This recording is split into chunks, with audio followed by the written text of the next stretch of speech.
ഇപ്പം നമുക്കിതൊന്ന് തുറന്ന് നോക്കട്ടോ. ഉള്ളൊക്കെ നല്ല സോഫ്റ്റാട്ടോ.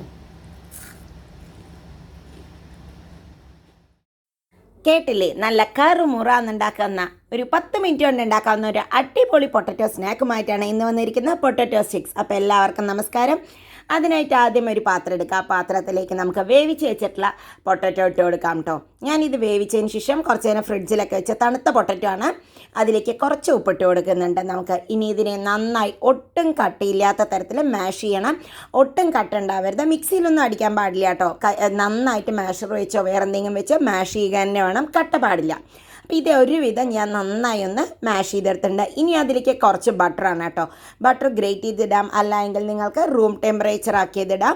ഒരു 3 ടേബിൾ സ്പൂണോളം ഞാൻ നല്ലവണ്ണം ഇട്ടിട്ടുണ്ട് കേട്ടോ. കുറച്ച് ബട്ടർ കൂടിയാലും കുഴപ്പമില്ല, ബട്ടർ കൂടുന്നതിനനുസരിച്ച് ഇത് സോഫ്റ്റ് ആവും.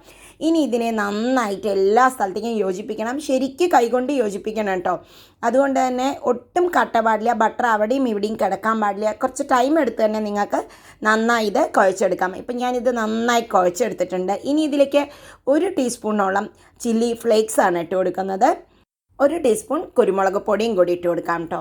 ഇനി ഒരു 2 ടേബിൾ സ്പൂൺ അരിപ്പൊടിയാണ് ഇട്ട് കൊടുക്കുന്നത്. നല്ലോണം ഹീപ്പായിട്ടുള്ള ടേബിൾ സ്പൂണാണ്. 2 ടേബിൾ സ്പൂൺ കോൺഫ്ലോറും. ഇത് നന്നായി കുഴച്ച് എടുക്കാൻ പറ്റണ പരുവത്തിലായിരിക്കണം ഇത് ഇടുന്നത്. കുറച്ച് ഉപ്പും കൂടി ഇട്ട് കൊടുക്കുന്നുണ്ട് ഞാൻ.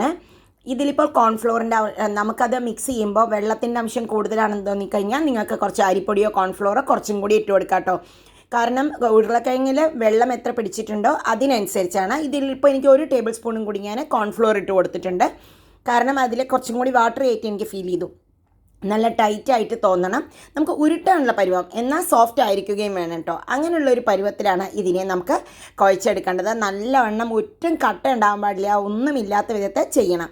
ഇനി ഇതിനെ നമുക്ക് എടുത്തിട്ട് ഇതുപോലെ ഉരുട്ടിയെടുത്തിട്ട് ഒരു കട്ടിംഗ് ബോർഡോ എന്തിലെങ്കിലും വെച്ച് ഇതേമാതിരി ഒന്ന് ഉരുട്ടിയെടുക്കുക. നിങ്ങൾക്ക് വലിയ ഉരുളയാണെങ്കിൽ നല്ല നീളത്തിലാണെങ്കിൽ സ്റ്റിക്കിനെ നല്ല നീളത്തിൽ തന്നെ വലിയ പാത്രമൊക്കെ ഉണ്ടെങ്കിൽ ഉണ്ടാക്കാം കേട്ടോ. ഇല്ല എങ്കിൽ ഇതിനെ ഹാഫ് ചെയ്യാം. ഇനി ഇതിനെ എല്ലാ സ്ഥലവും ഒരുപോലെ ആക്കാൻ വേണ്ടിയിട്ട് ഇങ്ങനെ ഒരു പ്ലേറ്റ് എടുത്ത് ജസ്റ്റ് ഒന്ന് നമുക്കതിനെ ഒന്ന് അതിൻ്റെ മേലെ റോൾ ചെയ്ത് കഴിഞ്ഞാൽ പെർഫെക്റ്റ് ഷേപ്പിൽ കിട്ടുകയും ചെയ്യും കേട്ടോ. ഇതുപോലെ തന്നെ ഞാൻ ബാക്കിയുള്ളതും കൂടി ഉണ്ടാക്കിയെടുത്തിട്ടുണ്ട്. ഷേപ്പൊക്കെ കണ്ടോ, അതിൽ നിന്ന് ഇതിലേക്ക് എടുക്കുമ്പോൾ പറ്റിയിട്ടുണ്ട്. നല്ല ചുടാന്നുള്ള എണ്ണയിൽ ഇങ്ങനെ വറുത്ത് കോരുക കേട്ടോ. ഇതിൽ ആ ബട്ടറൊക്കെ കറക്റ്റായിട്ട് എല്ലാവിടെയും ചേർന്നിരിക്കണം. ഇല്ല എങ്കിൽ ബട്ടർ ജസ്റ്റ് ഒന്ന് സ്പ്ലിറ്റ് ആവുന്ന മാതിരി നമുക്ക് തോന്നും കേട്ടോ. അതുകൊണ്ട് തന്നെ കട്ടയില്ലാതെ വേണം ഇത് കുഴച്ചെടുക്കുമ്പോൾ, ഒട്ടും കട്ട പാടില്ല. ഇനി ഒരു 2-3 മിനിറ്റ് കഴിഞ്ഞ് മാത്രം മറിച്ചിട്ടാൽ മതി. ഇല്ല എങ്കിൽ അതിൻ്റെ ഷേപ്പ് പോവും. ഇപ്പോൾ എൻ്റെ ചീനിച്ചട്ടി കുറച്ച് ചെറുതായതുകൊണ്ട് തന്നെ അതിൻ്റെ ഷേപ്പ് ഒന്ന് മാറിയിട്ടുണ്ട് കേട്ടോ. സ്റ്റിക്സൊക്കെ ഒത്തിരി ഒന്ന് വളഞ്ഞു പോയി. വേണമെങ്കിൽ നിങ്ങൾക്ക് ഷേപ്പ് നിങ്ങൾക്ക് ഇത്തിരിയും കൂടി ചെറുതാക്കി വറക്കാം. ഇത് വളരെ പെട്ടെന്ന് നമുക്ക് തയ്യാറാക്കാം. പൊട്ടറ്റോ നേരത്തെ ഇപ്പോൾ രാവിലെയൊക്കെ വേവിച്ച് വെച്ച് കഴിഞ്ഞാൽ നമുക്ക് വറക്കാം. എല്ലാം നമ്മൾ വറുത്ത് കോരി എടുത്തിട്ടുണ്ട്. ബാക്കിയുള്ളതും ഇതുപോലെ തന്നെ ഞാൻ വറുത്തെടുത്തിട്ടുണ്ട് കേട്ടോ. ഇപ്പം നമുക്കിതൊന്ന് തുറന്ന് നോക്കട്ടോ. ഉള്ളൊക്കെ നല്ല സോഫ്റ്റാട്ടോ.